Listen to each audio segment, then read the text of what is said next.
Hey YouTube, it's Sean, Griffin RC Planes, and this is a E-flite Apprentice 1.5 meter. This is a G Generation 1, the OG of the Apprentices. The red decals give it away.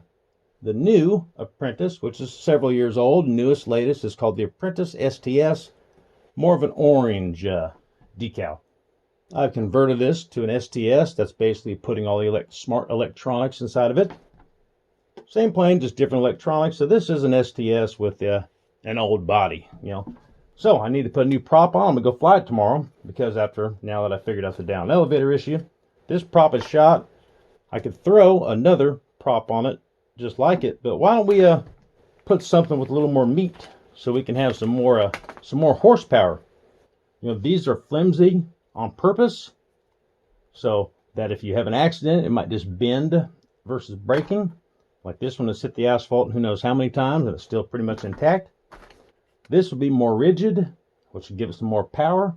You get on the gas, it'll actually spin and pull the plane through the air. This one might fold back a little bit. You might lose some of your oomph. But the holes are different sizes. So we're going to need to drill, baby, drill.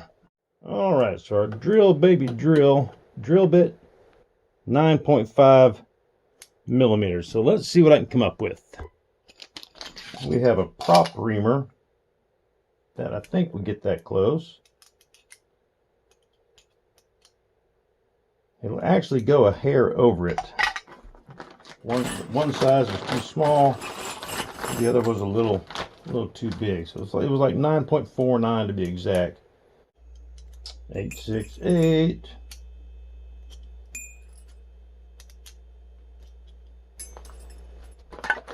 Guess I'm going to have to go to the shop.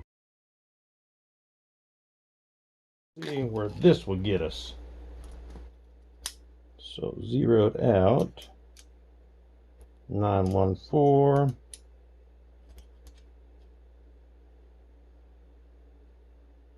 So that one right there will get us close, but not all the way. All right, propeller upgrade on the Apprentice STS 15E.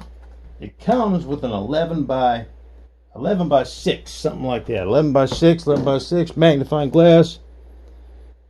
11 by 8 is what the stock propeller is.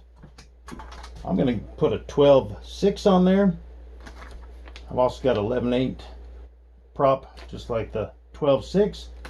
The factory props are a little flimsy on purpose in case you have an accident. They might bend instead of break.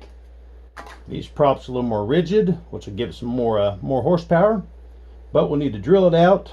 Plus it's thicker, or the stock one is thicker, so I'll have to come up with some kind of a spacer or something like that. Had to go digging around, find the right drill bit. Pretty sure I found the exact one. Now when you're drilling, you need to go like perfectly straight. It's easy to get caught off guard. So hang tight. All right, so let's see what we got to do to make up the difference on the spacing. So there's a little bit of metal shown right there, which might be okay.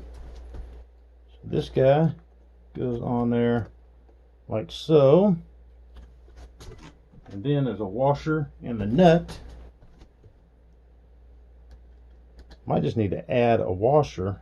This thing won't tighten down good enough.